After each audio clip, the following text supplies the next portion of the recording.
Last time on Wanderlust.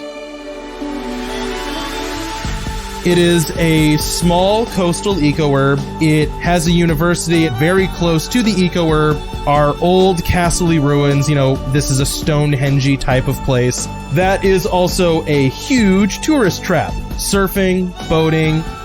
Solar-powered hoverboards. Given the presence of a university, you also have an early example of aquatic-based agriculture. So the place that I have is there's a lighthouse. The first person is the PA person. Can I suggest the name Willow? Sure. My other NPC is Maggie. She is like seamstress extraordinaire. I want her husband, August, to be the 3D printer of the town. She is in charge of the stage. I should say her full name is Bessie Settlemeyer. It's my character's mom. Below the lighthouse area is sort of a cove. So there is a place called the Warren. It's underground. It is frequently where a lot of young people live. I was just thinking of a library. And it's just totally revamped to be the veterinarian office. Dr. Otis Rees, he has been the veterinarian for years and years and years and years. The first NPC I have is River Larkins. He is the premier artist, Ivy Noxilius. She is the crazy pharmacist of town. I'm going to introduce Elliot, who works transmitting stuff up to the satellites. Like sort of knick-knack that you bring back is Smokey Bank's glass. There's like the regular team that does the obstacle course like on land, and then as a spectacle for tourism, they have one where they do it on water.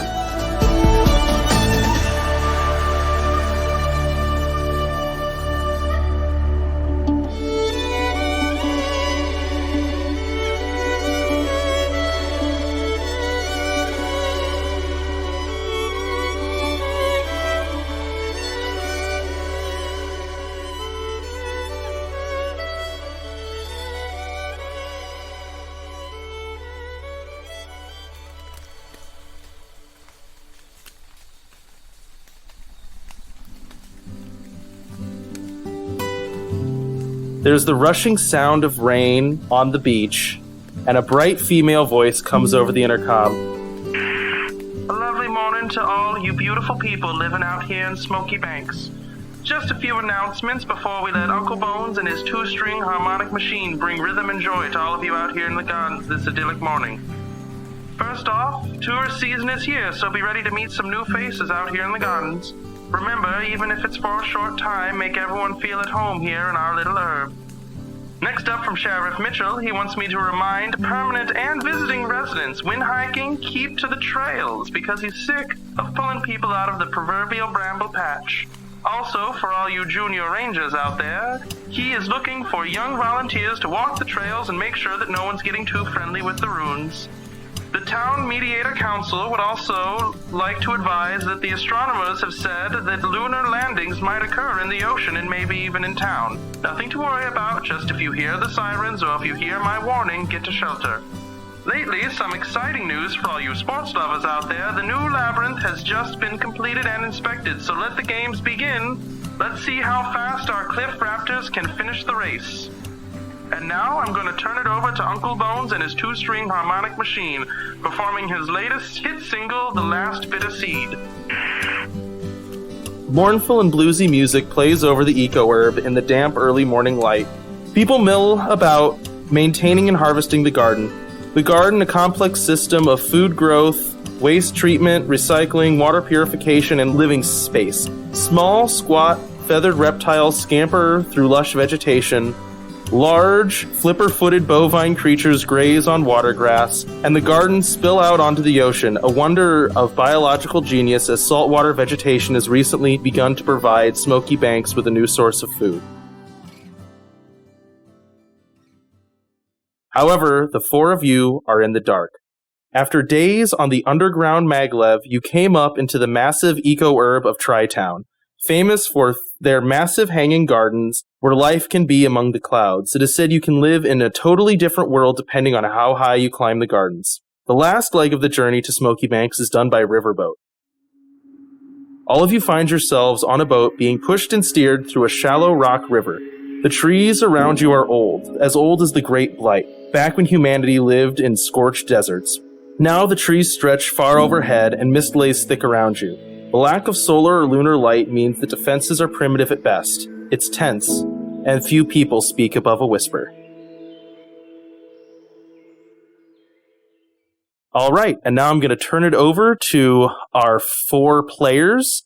So first off, just give me a little introduction of, who you are and where you're at on this little riverboat being pushed to your new homes. Do you want us to describe what we look like now, too? Definitely. So, tell me what you look like. Tell me, a little bit about your personality, and maybe you don't have to give away all of your backstory, but if you want to say a little bit about why you're coming to Smoky Banks, that would be great. But yeah, at the very least, description of character and personality and name. Also, for your word tapestry, are we like a riverboat, like Mississippi riverboat, like paddleboat riverboat, or is it? So I would imagine this as being not that large and not that complicated. Right now, you're going downriver, so there really isn't a need to motivate the boat. It's more about steering. Going back upriver is far more difficult and requires a lot more power, which is something that they're in short supply. So it would almost be like physically run. Like you'd have to be dragging it along the river. Probably they would have some power when the sun's out, but right now you're under dense tree cover, so it's actually pretty difficult to move the boat. Okay. Got it. I would say there are probably some engines. They are probably not being used right now because you don't need to. You can just float because you're going downriver to Smoky Banks. The idea here being that it's easier to get to Smoky Banks than it is to get out of Smoky Banks. There's a nice tourist stop we have here. Come, you can't leave. It's got a little bit of that feeling. That's why people end up there. Yeah.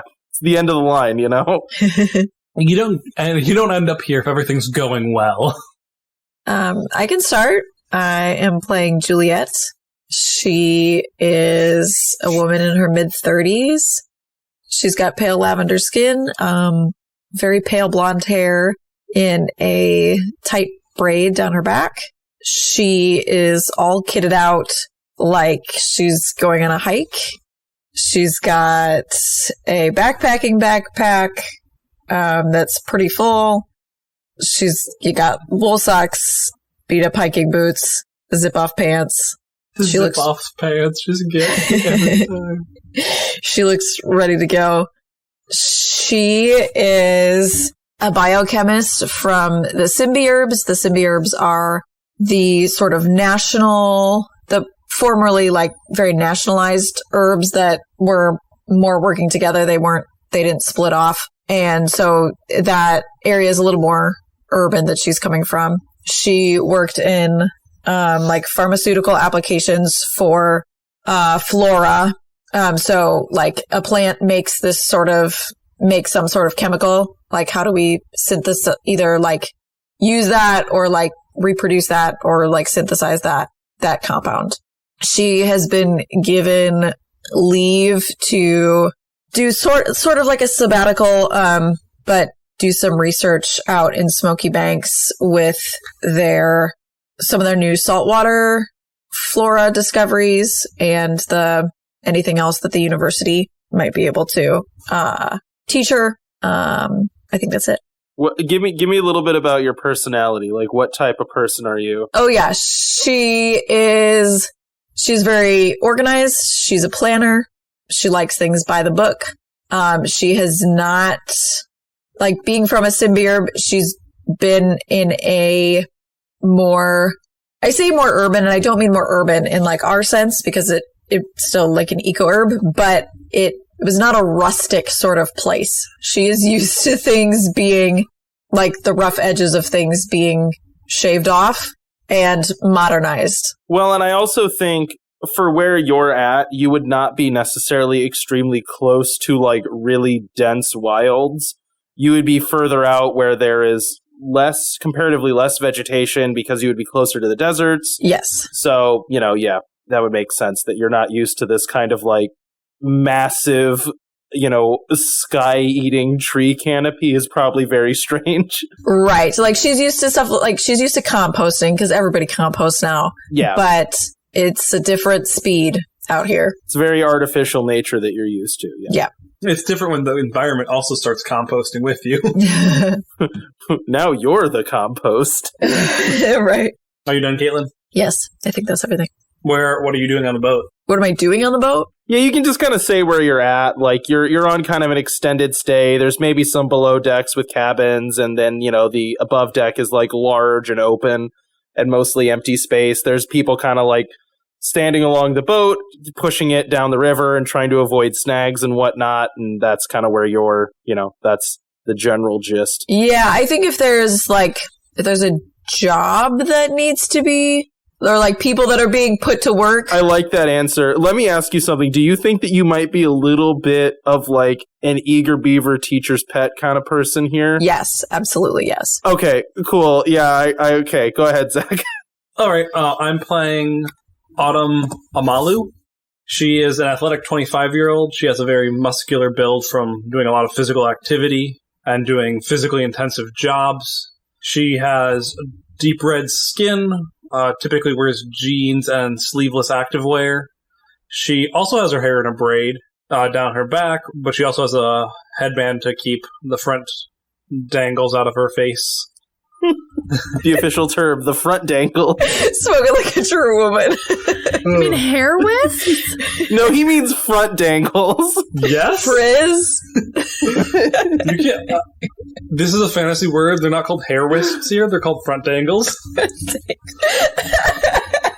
I'm just saying, you're asking the balding man here to, like, describe what the front of hair is supposed to be. That's the hair. No, you're a woman now. You're a woman here. You gotta know they're not hair dangles. They're now front dangles. She also has a tattoo on her left arm, like her upper arm, of the different moons and their symbols in them. Very artistic, very cool. She is a very adventurous person. She's kind of impulsive and stubborn. She is heading out here because she was bored and feeling unfulfilled in her life in the Simbai herbs. So she's come out here to seek adventure, the call of the wilderness, so to speak. Anything else? What are you doing on the boat? Oh, yeah, what are you doing on the boat? She is on the bow of the boat, probably where you're not quite supposed to be, like dangling her feet in and drawing scenery as they go by. Okay, that's a good answer. I like that.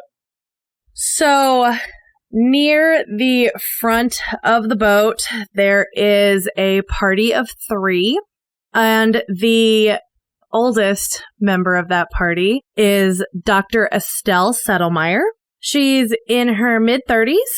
She has caramel skin with green. You can see green that kind of shows up in where like the shadow of a face would be. She has copper curly hair and green eyes. Right now, she is wearing a scrub shirt underneath a pretty heavy jacket, and all of her clothes have like a lot of pockets. She's also got thick gloves clipped to the side of her pants and heavy work boots. Currently, she is taking pictures of anything she can see, and jotting down notes. Next to her is her 16-year-old son, Matthew, and their 8-year-old Tibetan Mastiff dog, Guffy. Estelle is she's a perfectionist. She likes everything in its place and is very neat.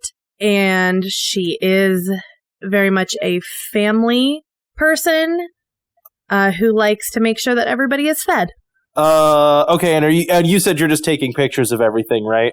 So my thought is there are birds and animals scampering around the canopy up above. So anytime she can get a glimpse of that, she is trying to catalog it because it's been a while since she's been back, and her interest has only grown in her studies.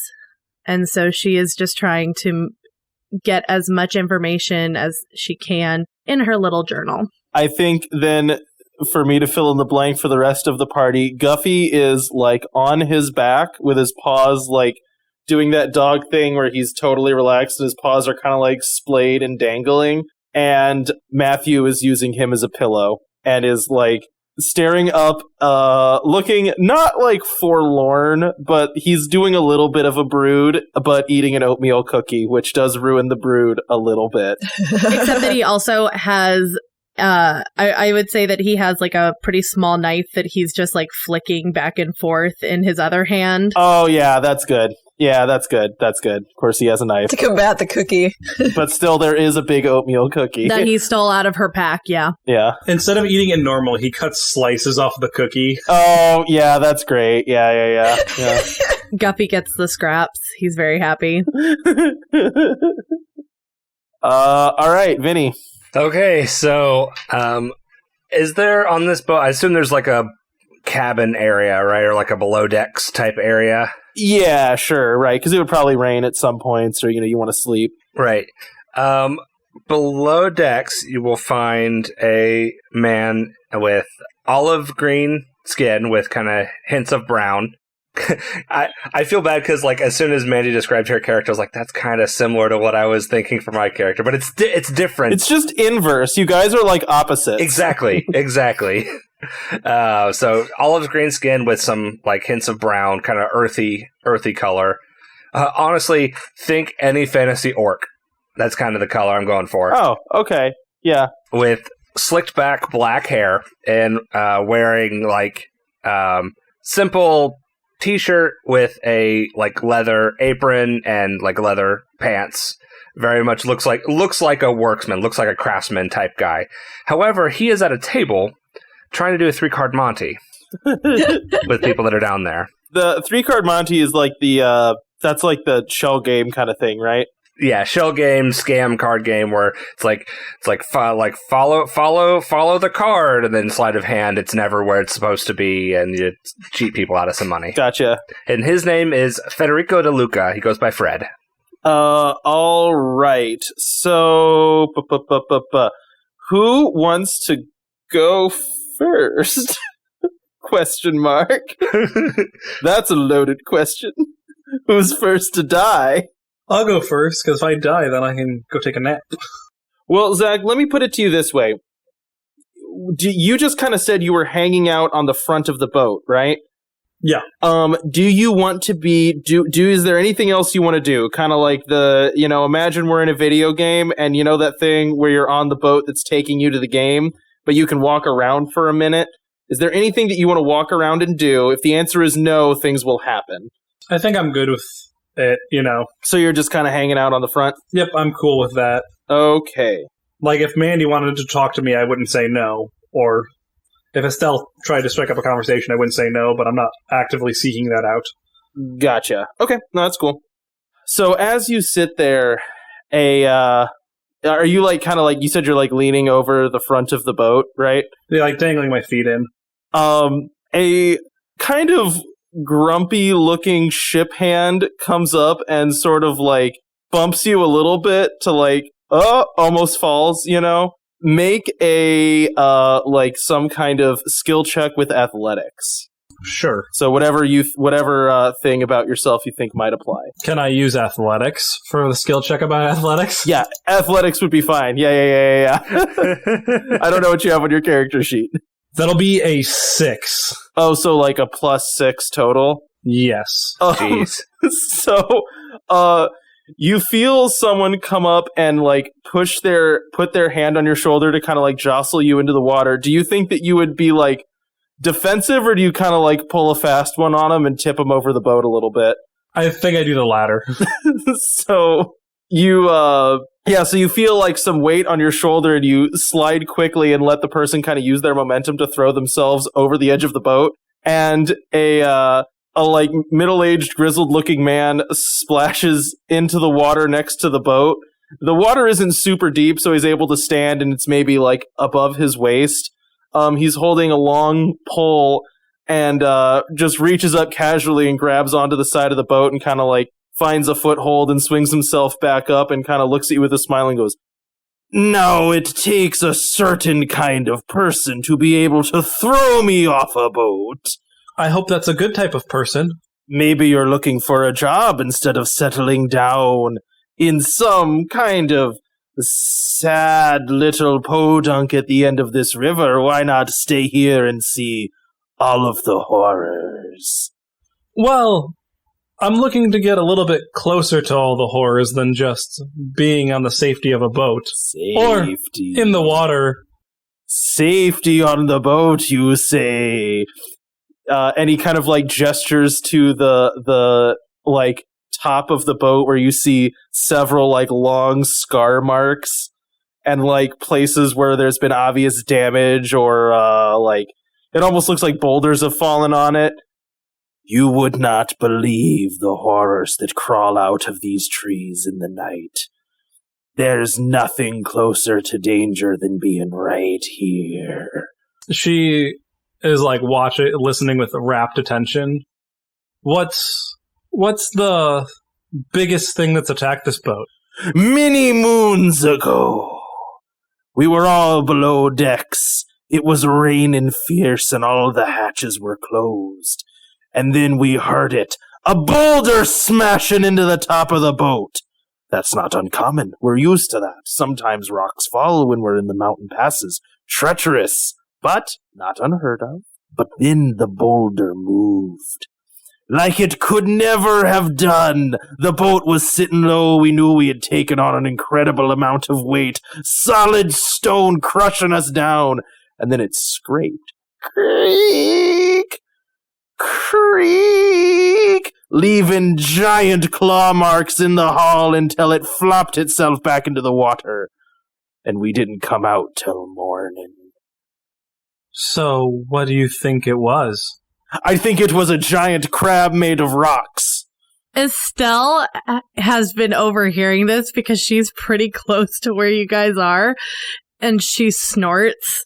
Oh, you think I'm funny. Oh, it's all a big joke until it's nighttime and a giant rock crab is ripping you from limb to limb.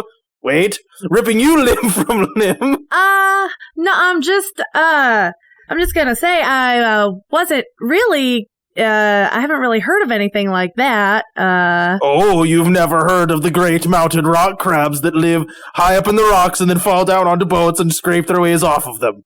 No. They definitely exist. Haven't you ever... They're talked about in Rosa Riviera and the Rivers of Time. She has to fight a whole pod of them. He looks far more concerned at you than gosh, I'm sorry, I gotta flip over to the names. Autumn than he does at Estelle. He's like, what? I'm sorry, what? Yeah, exactly. But don't try to fight them because they're made of rock and we've got no light to use here. I mean, I wouldn't fight them. It's a book.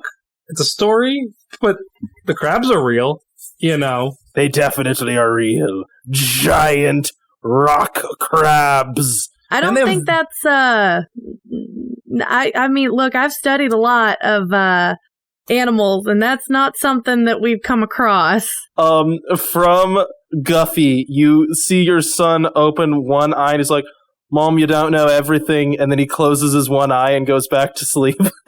I mean, I didn't think that rock crabs were domesticated yet. You can't domesticate these trees or what's in them.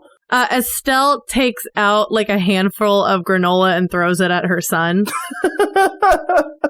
It hits him and he just goes, just like scoffs and then like rolls over and scratches Guffy's tummy. Look, I'm not saying they're domesticated. I've studied a lot of animals, and that's not something that we've seen.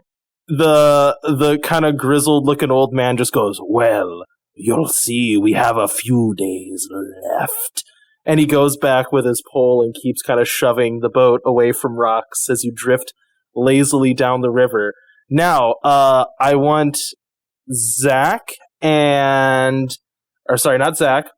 and Estelle to make some kind of like, for you, Estelle, this would be like a photography check, and for you, Zach, this would be like there's about to be an adventure check, and tell me what you roll. About to be an adventure check. How many dice does one roll? 4. Just 4 always. 4, and it's, like, plus, minus. Yeah, it's the fate dice. Fate dice, yeah. Zach's least favorite dice. Okay, hang on. What am I rolling? It depends. You can apply whatever skill you think is relevant to No. I know. What are you asking me to roll for? Oh, photography. You're taking pictures of animals. It relates to that. This is kind of like a perception check. This is the equivalent of in D&D me saying make a perception check. Yeah. So, your hackles should be rising. I have perception or I have idealistic if this is about to be an adventure check. I'm going to let you decide what you think is right. This is for you to notice something happening off in the trees. I'm going to be idealistic. That is a 2, not like my 6 from earlier. Okay. And Estelle.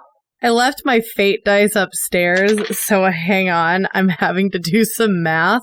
Oh, just do a fate dice roller online. Oh, is there one? Yeah, just type in fate dice roller. Perfect. Okay, so plus I'm going to say that I'm going to use for my skills composed and inquisitive. I think you can only use one. Anyways, so Mandy, what did you roll? Okay. So the dice rolled a 0 and I'm adding a +1. So 1. So neither of you really notice anything in particular. I will say as the boat is kind of moving down the river and the grumpy old man is returning back to his job, you just suddenly feel like you're like looking around for animals and you're not seeing anything. All right. We're going to kick over to Juliet, who currently I think like has a pole in her hands and is standing next to the ship captain trying to like figure out does this seem reasonable to you, Caitlin?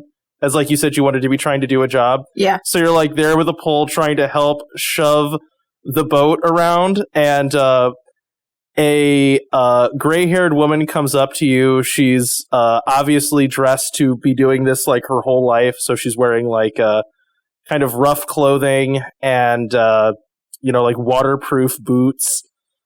She has it's what I would call a gaff, but that's like it's kind of a weird tool. It's like a mix of a paddle with like a fork on the front of it and also a hook that's got like a say like an 8-foot handle on it, Okay. She stumps up next to you. She's squinting one eye and goes, "What are you doing?"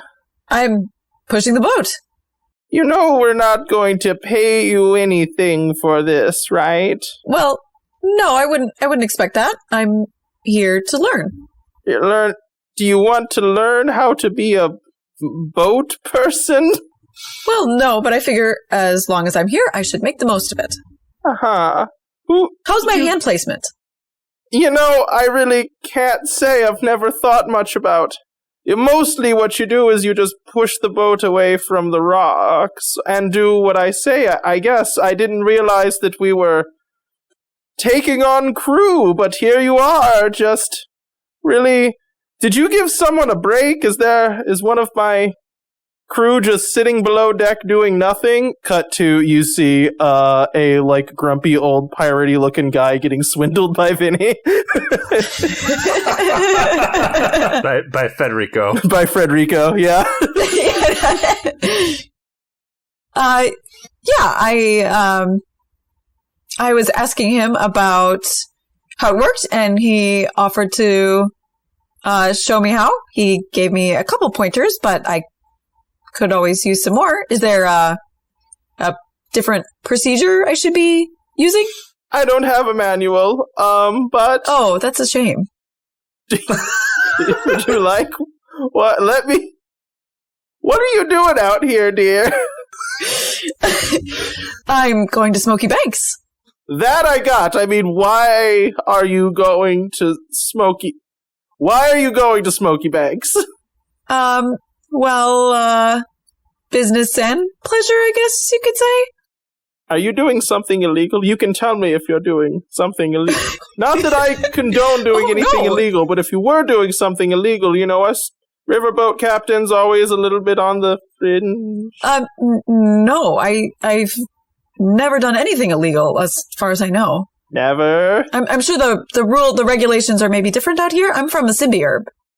Oh, I've never carried any substances deemed inappropriate. It doesn't matter. You've got to watch out for certain riverboat captains. Some of us are quite coarse and criminal. And anyways, she kind of smiles a little bit. You're doing great with using the stick. So why are you going to... So what specifically in Smokey Banks, though? Like, what business, what pleasure? Is this a test?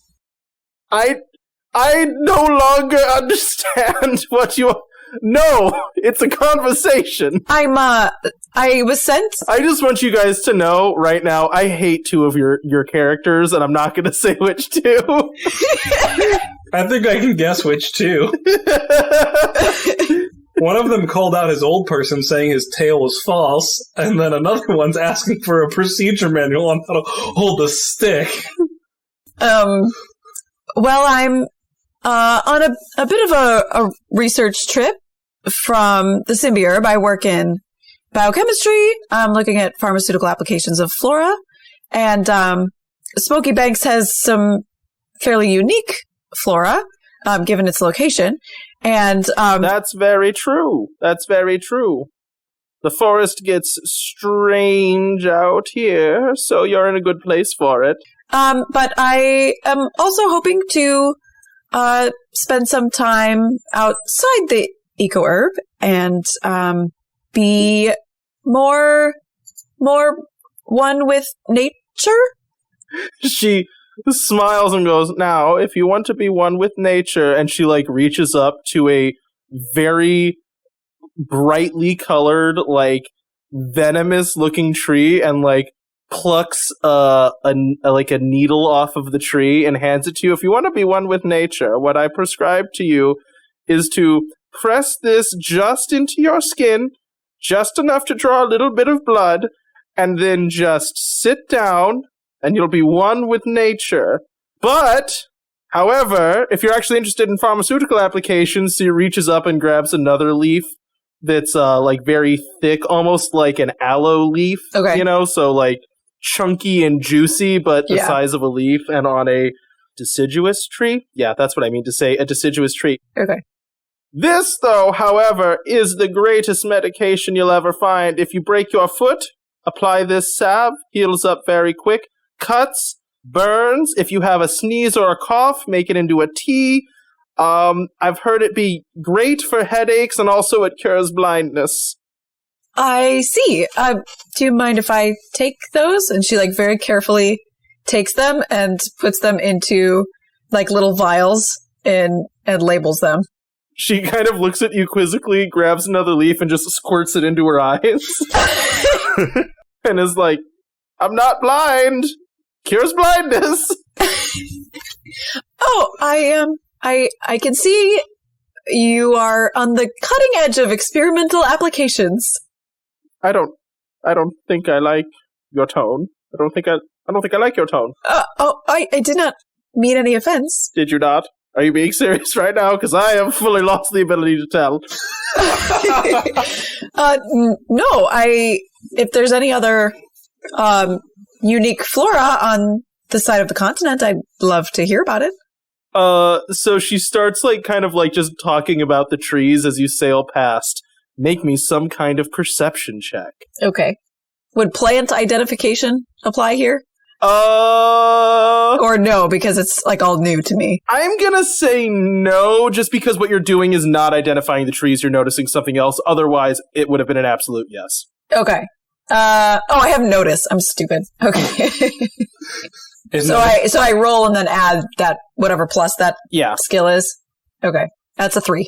Okay, so you're looking out onto into the trees as she describes them, and it's, like, kind of fun, but it's, like, all very folksy, you might say, you know? It's, like, you're uncertain how all of these things could have all of these effects, and as she's going to, she's very clearly describing certain of these that are drugs. You're right. I got that from the needle.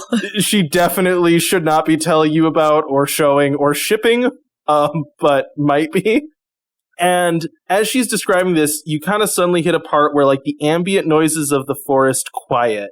And as you look out into the trees, it's like a dense forest, and you start kind of seeing like way off in the back, like the top branches of a tree kind of start rustling left and right. And then that kind of like V of moving trees starts moving faster and towards the boat. And we're going to go down to Vinny. Or not Vinny, Fred. Fred, make me some kind of like sleight of hand, skullduggery, you're ripping someone off check. I mean, that sounds like a deceive check to me. Yep, that sure does. And actually, we're going to make this opposed, I think. That feels appropriate here. Yeah, probably against their like insight or whatever. Yep. All you gotta do is just watch the card. You just gotta pay attention, follow the card, and you'll find it every time. Ooh, that's not great. That is a 2. That is not great. It's not terrible, but I rolled minus on my dice. Is that with your like skill added to it? Yes, yeah. I rolled a -1. The skill is +3. Oh no. So as you're doing this, you have that moment when you like kick the card up into your hand, catch it, and throw out another card. And right as you're palming the card, a knife slides in between your fingers and pins it to the table. And he goes, I found my card. Cody, can we just play this whole campaign on this boat with these pirates? They're not pirates, kind of. They're not pirates. We're in a setting where we set up riverboat captains to literally be pirates, and you're like, they're not pirates. They're not exactly pirates. So, what do you think you owe me now that I've won? Well, it seems like you've played this game before, so I guess I'll pay you out. And maybe do you want to play another game? I'm trying to do customer is always right. +2 to critical. Wait, is that a skill? Is that a skill that you're doing? It's a stunt, yep. What does the stunt do? +2 to create a rapport advantage against someone who is unhappy with you to try to turn them around. Okay, roll it. Oh my god. I rolled 3 minuses on my dice. What is up with these dice already? But that is still a 3. Okay, this is going to come down to creativity. Maybe if you got a game that can make me laugh. All right, what little trick or bauble are you going to do to like try to make a scary man in the dark of belly of a ship in the middle of nowhere chuckle? Something to make him laugh, huh? Yeah. What's your best charlatan gimmick? I can't think of something that would make him laugh. This can be pretty as simple as you want it to be, just like a practical joke of some sort, you know? I was going a different direction. What were you thinking, Caitlin? I was thinking something lewd. Okay. I mean that's in character. My thought was flicking him off, like in a funny way. No, hang on. No, stop the podcast. We're taking a break from the podcast. We're stopping everything. Caitlin, I want you to tell me one lewd joke. I was imagining him, like taking the deck of cards and like, you know how like when you do certain card tricks, you like tell a story with it? Yeah. And where you're like putting cards in certain places. And so I was imagining him doing something like that and then like placing cards on the board as you tell on the table as you tell the story. And then like by the end, it's very clear. It's just like 2 that he's made. So your idea of a lewd card joke is to make card on a table? There's a story that goes with it. What I want you to do, you have a deck of cards at home, Caitlin. It's like about the moon goddesses. There's like, this moon, blah, blah, blah, this moon, blah, blah, blah, da, da, da, da. I just need you to set up the cards to be the end of the story and show me what some rockin' card look like. Cards in a circle. No, I just need to see it. I need to know what you were picturing because I am so confused. He's very lonely tonight, Caitlin. Yeah, and I need to see some card They would be in a circle. Just a circle of cards. Yeah, with cards in the middle of each circle. It's very basic.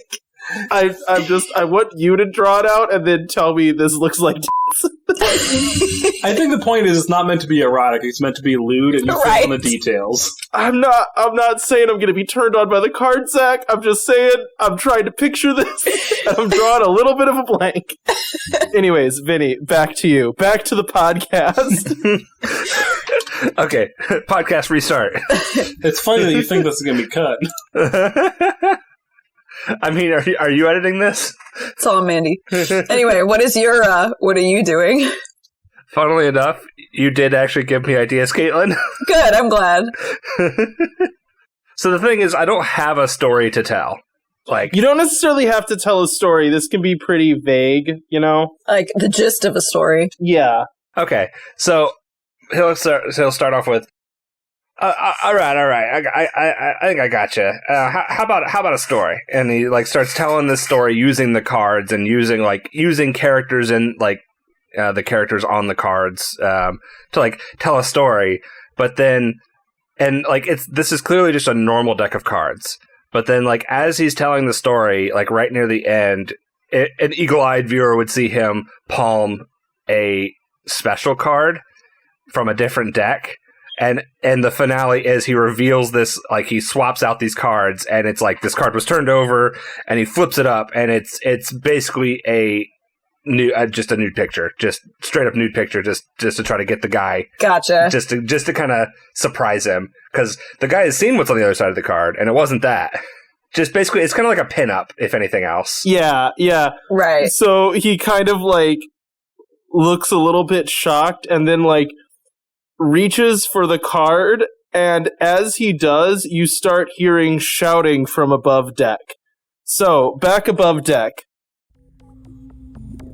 Juliet, you were looking out and saw this, like, rustle in the trees moving towards you, and then you start feeling it in the boat, like, quaking and shaking and thumping as something is moving out of the forest towards you. Is it kind of like bass vibrations?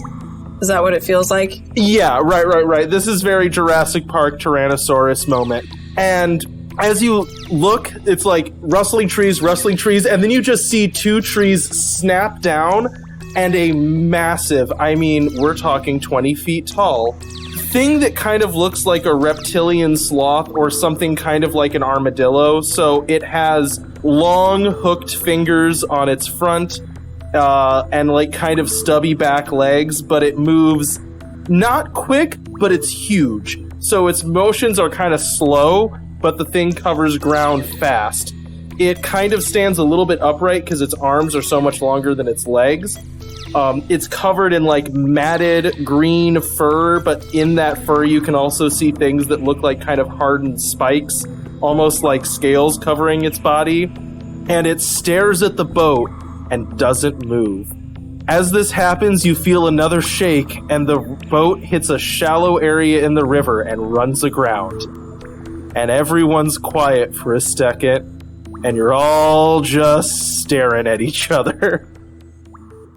So we're like staring it down. It's like in the river. It's like standing right by the river. So this thing was smashing through the forest, was not expecting to find a boat. It found a boat. Okay. You were going down the river and were not expecting to find a giant reptilian sloth, and you did, and then your boat ran aground. And no one's doing anything yet. Gotcha. So we're just face off. So what's everybody doing? Juliet is trying to be as quiet as humanly possible, but also like pushing really hard with her pole. You know, like she's not like furiously like taking it out of the mud and like pushing it in again. She's like very, very slowly like dislodging it and then putting it down very, very slowly, but like trying to like move her head as little as possible, but turn so she can get an angle on like, where do I need to push this? Where, like, try to suss out where the boat is stuck. Where can I apply pressure from my side of this ship to maybe get us moving? Gotcha. Okay. What about everybody else? Estelle is also being very slow, and she is like slowly reaching into her pack and grabbing at some of the granola in her bag. You're gonna try to feed this thing? Gonna try and lure it away with food. Okay, cool. If it starts coming toward us. Okay. But I think her first instinct with a wild animal would be wait for it to make its move.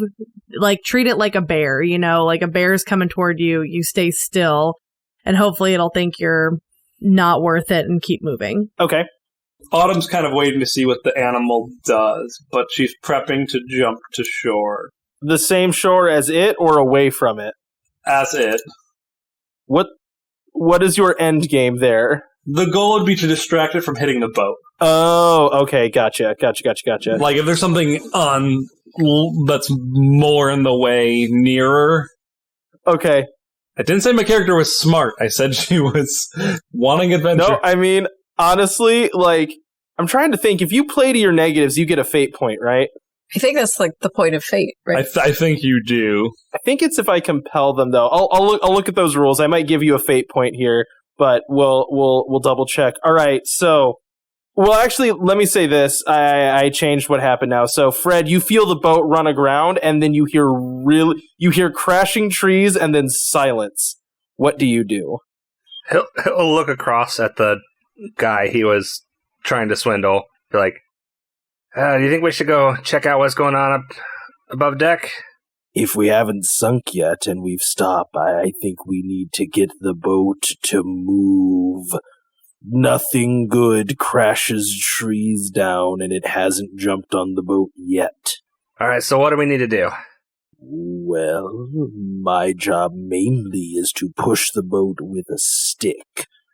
So my expertise are limited to pushing the boat with a stick. Fred just kind of stares at him for a second. Like, normally what we would do in this case is unload everything to lighten the boat so it lifts up out of the water and then push it really hard or pull it with ropes. But that somehow seems impossible at the moment. Fred just kind of looks at him and be like, I'm gonna go up on deck to see what's going on. All right, so you walk up on deck and see the sloth just staring at all of you. I think in this case, given the descriptions given, I think Juliet make like some kind of athletics check to try to like push the boat really hard against these rocks that you're stuck on. And I have dexterous hands. Yeah, that's fine. Will that work for this? Yeah, that'll be fine. Okay. And Estelle, roll for like tempting sloth with granola. Animal handling? Oh, I'll give you animal handling for that, yeah. I got a 1. Okay. I've rolled really badly tonight so far. It's all been negatives. Just so you know, as well on the rules here, your rolls, like a positive roll does not necessarily mean a success because you're rolling against a difficulty check. Oh, I know. I just Okay. exclusively rolled negatives so far and then have boosted it with my stuff. I rolled a 4. Okay. All right, so pushing with the stick just does nothing. You reach into your pocket to grab this granola. You see the nose of this thing kind of twitch, and it looks over at you. Its dark eyes stare. And then, like, all at once, it lunges towards you, and it doesn't do it, like, with the intent to kill you, but it's big and heavy. And you're knocked backwards onto the boat as the boat noticeably rocks as this thing lands on top of you. A giant claw knocking you to the ground, like knocking the wind out of you, as a tiny, like little, a comparatively small snout, so, you know, maybe like the size of your own mouth, starts like biting and nipping towards your pocket and grabbing at the loose granola. It's a pack. It's in like my pack. Like, it's not specifically in pockets. Oh, gotcha. So it starts like tearing at your pack, trying to get into that. And like kind of manages to get into the granola, but as it does, it tears it loose enough that you can grab a handful of it and throw it away. And when you do that, its head like whips around, it looks over and kind of scuttles over and starts like nomming up the granola that you've left on the bank of the river. Is the boat moving at all now? Because it like rocked. The boat is totally not moving. Well, since that's taken care of, I'm gonna hop in the water and like try to shoulder push it around the rock. Like we're stuck on a rock, right? Yes. Okay, and then I'm gonna say the way stuff like this is gonna work, this almost has a health bar that you're attacking, like a problem like this. So it's going to be more than one thing is necessary. You know what I mean? If we apply a certain number of solutions to it. Yeah. A certain number of successful solutions will equal the problem going away kind of thing. Is generally how something like this might work. So, just for my information, so like I can do this and it can help it, and then I should switch it up and try doing something else just to keep the narrative better, or should I just keep pushing? Right now, I think you are not doing anything wrong, and I don't want to meta game around that. You're fine. Right, no, I was just saying, like, is it good to vary up what we're doing? Like, you know, like, it is. This is not going to take 30 years. Right. You know what I mean? This isn't like a D&D monster fight where you're going to be doing the same thing 15 turns in a row. Not like that. Yeah, I was more for future. Okay, Autumn's going to throw her pack more to the center of the boat and then jump into the water and shoulder, ram into it and then, try to dig in and push the boat around the rock. Okay, make me an athletics check and then make me something sneaky related. Well, the athletics check gets a 3. Okay. And I have absolutely nothing for sneaking. That is fine. Just make me a straight up roll. That is a 3 as well. Oh, wow. Okay, cool. So you jump into the water like a pencil, right? So there's a little bit of a splash and you're like, ee! Right? And then you slowly wade over to the back of the boat and start trying to, get a shoulder into it and lift and push, kind of looking up at Juliet, who's trying to do the same thing with a stick. All right. I look over at Juliet and go, by the moon, this is heavy. What? Do you need me to push somewhere else? Anywhere's good. Anywhere's good. Oh, okay. As I'm, straining against the boat. All right. Fred or Estelle, how do you guys want to try to unstuck a boat? I will say another thing to kind of keep in mind is, you can try to make aspects to change the scenario of the game, right? That's one of the moves you can make is trying to create an aspect. So this might be updating the circumstances somehow, right? And then you can invoke that aspect for a roll, which might benefit you a little bit, than just directly punching the problem, Not insulting what Zach or Caitlin have done. It's just this is supposed to be kind of like a trial run of this is how fate works. So this is how we're going to be playing fate, For the record, most of my answers to problems will be punching them because my best skill is athletics, which is punching problems. Well, and that's fine. That's fine. It just means that, someone else making an aspect might benefit you a little bit. So with one eye still on the animal on the shore and one hand in her pack pulling out another handful or kind of scraping together whatever the animal wasn't able to get, Estelle's gonna look over to the nearest riverboat person who normally works there. Is there any way that we can get the engines on? Maybe see if a push would get the riverboat over that. The little old riverboat lady, I guess I didn't say she was little. She's supposed to be kind of diminutive, a little bit short. She walks up to you and goes, "Now listen here. Yes, we do have engines and they will make a racket, but right now, no sun and no batteries. So we're a little bit limited on how much we can use them, but we can figure out a way to clear some tree branches, maybe get a shaft of light on it. That might give us a little thump. Or if we can figure out another way of creating power, that might also work." How big was the animal? So stupidly big. Bear size or bigger? Bigger than a bear. Much bigger than a bear. Okay. And it jumped on top of Estelle? It did not put its full weight on it. It knocked her aside. Okay. With its, yeah. Because bears are huge. This is like a 20-foot tall sloth. Yeah, it's big.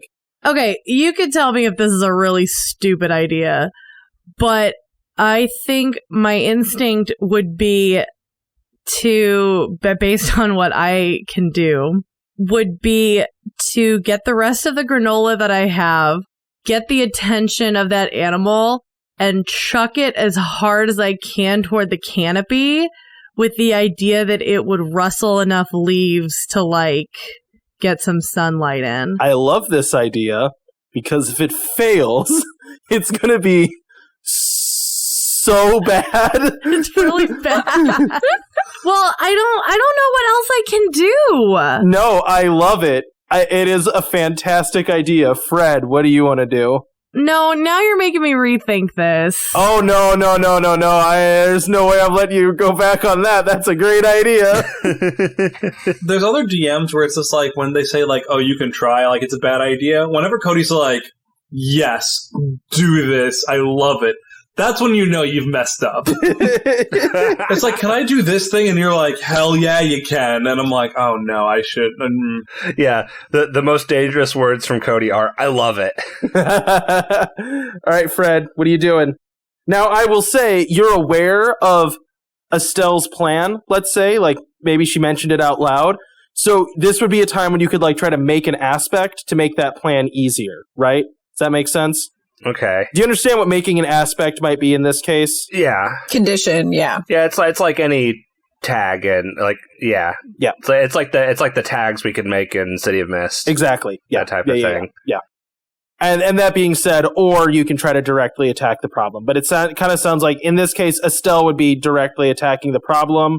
You know what I mean? So this is just like you get what I'm saying. You get what I'm putting down. So how like this thing is right up at the boat now, right? It's on the bank of a relatively narrow river. Like, this river is not huge, maybe 50 feet across, let's say. So its body is half the length of the river.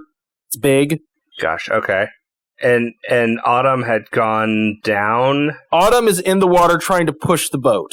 And she just got knocked over? No, Autumn's fine. No? No. Who someone got hit, right? Estelle got knocked over by this thing when it went for the granola because she rolled a tie, so there was a consequence. I got people mixed up there. Sorry, Estelle also take 2 physical strain. I forgot to mention that. Okay, I don't have a physical copy. So I will just write it down here. I have a better idea. But I loved your idea so much. It's not that different, honestly. But basically, same idea up until instead of throwing it upwards to get get more sun to come through, what if we got it to the back of the boat and chucked it ahead so it could knock into the back of the boat? I mean, look, you're listing only great ideas here, all right? You're going to have to roll the dice at some point and see what happens. No, I know. I don't know. I think that makes a lot more sense, but it's a giant animal, so either way. I'm fine with either of these. Right now, what I just need to know is what Fred is doing in this moment. And then we'll kind of roll the dice and see how this goes. Okay. Seeing what Estelle is looking to do, Fred is going to basically try to draw the thing's attention and draw it towards the back of the boat. Okay, so what I think we'll do here is you're going to try to make an aspect of good positioning, let's say, right? Yeah. So are you going to do that by waving your hands and being like, "Yo, over here, come get me, you big idiot"? Yeah, exactly that. Okay, cool. So roll something that's convince, distract. I really have nothing for this. And this is how you die. Yeah, I'm looking at my sheet and I don't really think I have. I mean, maybe you could make an argument for rapport, but that does not seem applicable. That's the closest thing I have. I have great sloth rapport. Right. So then, I mean, I don't have any tags. Can I even do this? Yeah. Okay. I think maybe technically the answer is no, but I'm going to say the answer is yes. Okay. I think you're allowed to. It's just hard because the dice are not in your, the dice even out to 0. Sure. Let's just go for it. That is a -1. Dadgum. All right. So, yeah. You kind of run to the back and you're shouting at this sloth that turns around and looks at you, and it takes your big boisterous display of noise as not as a distraction, but as a threat indicator, right? Oh, this is obviously hostile. So it doesn't just knock you over, it actually takes a swing at you. You're flapping your arms, waving around, and then it rushes towards you and clubs you in the stomach, and I will say you take 4 strain. Oof. Okay, how does the strain or the stress system work? So basically, you have a box that is 2 strain, right? And then you're going to take a mild consequence. Okay. Because you have to I think I actually have a 3rd strain available. Okay. I think I have a 3rd stress available because of my physique. Is that +1? I think, if I remember character creation. If you're in a +1 or +2, you get an extra box on physical strain. If you're a +3 or higher, you get 2 boxes. Okay, so I have 1 extra box. So I think you could put down the 3 and the 1 and call it good. So does it like the 3 and then it clears and I get a mild consequence? Is that how that works? I don't really know how does it overflow if I'm taking 4? I think you have to distribute it accurately, so I think you'd mark down 2 and then take a mild consequence and have 1 box left. Oh, so the mild consequence counts for 2 of that stress. Yes. Okay. I also could be wrong about this. There's a minutia of the ruling here that I need to look up. But for now, I'm going to say you just have to mark a number of boxes that totals to 4. Okay. And what is my mild consequence? I'm going to say, bruised ribs. Okay. And you also are flung off of the boat. So you're kind of, splashing around in the water next to Juliet. Not Juliet, Autumn. All right, Estelle, do your granola-powered magic. Gonna go poorly. It's a 3. Okay, that went pretty well. That went pretty well. Let me think about how I want to rule this. I see this as an absolute win. Not the worst I could have rolled, but... I want your character to be called a granola mancer. Granola mancer. She's a crunchy mom. Yeah. So you chuck your backpack towards the back of the boat. The big sloth in the water had been So I think what it is she took out everything important from her pack except for any food that was left in there. And she literally used it like swinging it around her head to get as much momentum as possible before throwing it. Oh, yeah. Cool. You swing this thing around and throw it, right? And it crashes into the water. And the sloth, beelines towards it, right? And starts, grabbing and tearing at it. And when it does, it's, slamming into the boat. And you can feel, waves sloshing through the river and grinding of wood on rock as the boat is tossed up and up and up and eventually is knocked loose into the river. The sloth, when you look back, is still just there tearing at the bag, right? Now, this was not a smooth ride. It did quite a lot of damage to the boat, actually, which is now kind of not in great shape. It looks pretty rough, but it's at least moving again. But Fred is not in the boat. Fred? Okay, so everyone on the boat takes 1 strain from getting, knocked around on a boat. Fred, you're going to have to try to get back onto the boat, and Autumn, you take 2 damage since you were in the water with a raging giant sloth, or 2 strain. All right, do I have to get back on the boat too as well? I will say, yeah, both of you make. You know what? Let's say no, because that's going to be boring. This is one of those things where never... I just make an athletic roll. Well, no, it's one of those checks that if you fail, you just have to keep making until you don't. So we're just going to say you guys are drugged back up onto the boat, looking a little bit rougher. I was going to say, can we just say there are riverboat workers that grabbed them? I hop back on. I'm doing fine. So when you all are clambered back up onto the boat, looking a little bit shaken, first of all, the grumpy old pirate looks at you and goes, "Now how crazy do giant rock crabs seem?" I didn't doubt you. I didn't say they were crazy. I said that I hadn't heard of them before. Well, that was a reptilian sloth that just destroyed our boat! The old lady kind of looks at the back of her boat and goes, I guess thank you for saving us from the creepy monster, but also did you have to use it to move the boat? Well, I didn't see you coming up with any ideas. She just kind of looks a little dejected, just fair. Is Autumn injured? I have a little bit of stress. Actually, no, I'm not. I have physical stress. So I don't think that's technically injured. Okay. I look a little, shaken up. I think it's the equivalent. Physically shaken up.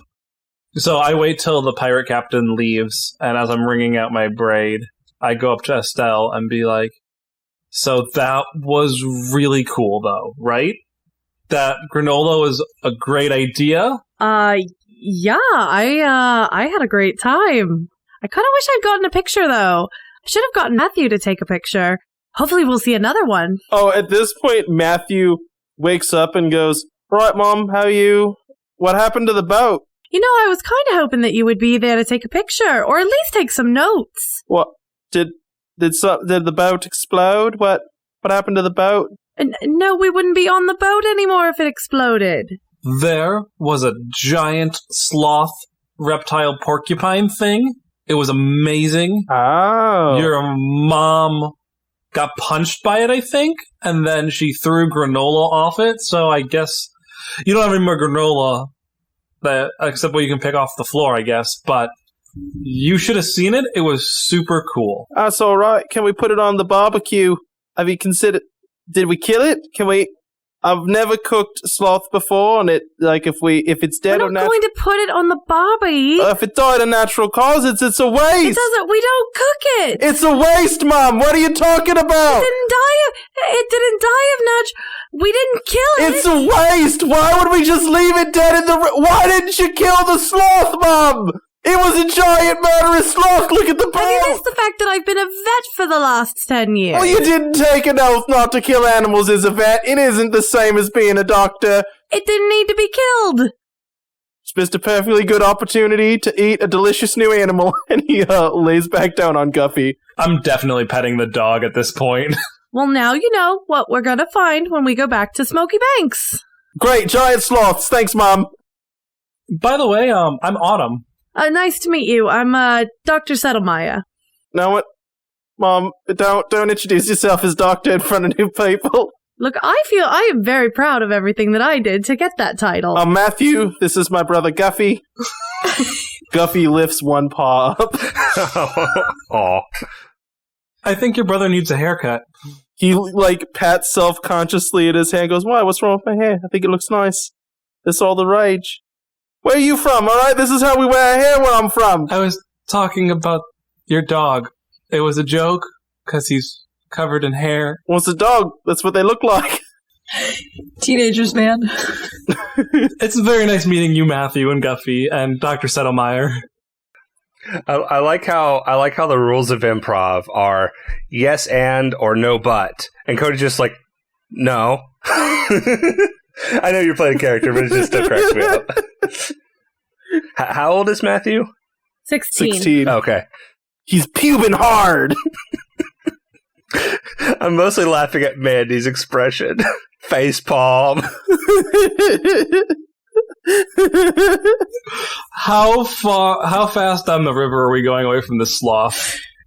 Pretty quick. I mean, it doesn't seem that fast, but you are moving, and the sloth is just ripping apart a backpack. I'm gonna pick up my drawing pad and try to draw the sloth as we're floating away.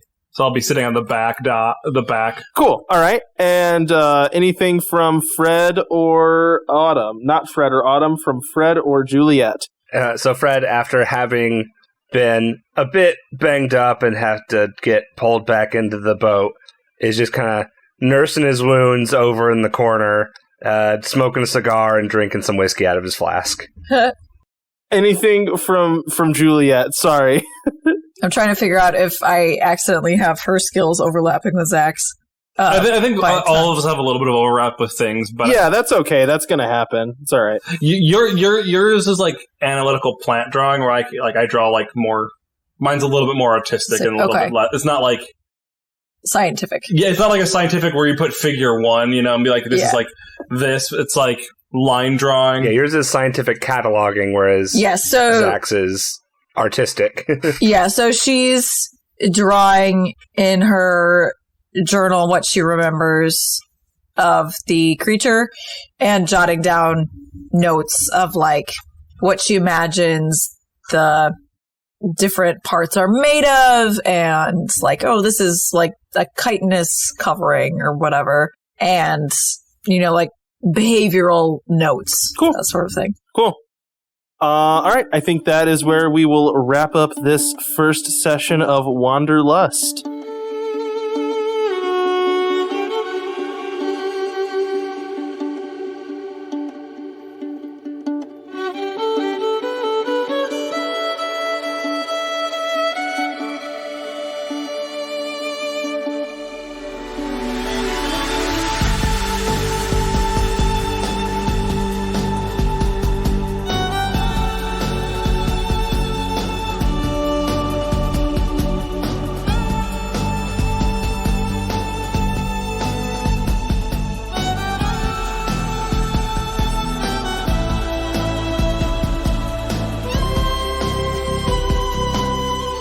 Thanks for listening to this episode of Wanderlust.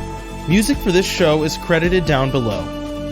If you like this campaign, you can find more of our shows at the Wandering Gamer website or on Podbean. You can also find us on Twitter, Instagram, Facebook, YouTube, and Twitch. Links in the description. Now bear in mind, in the wilds, some wander to get lost, and some wander to find themselves.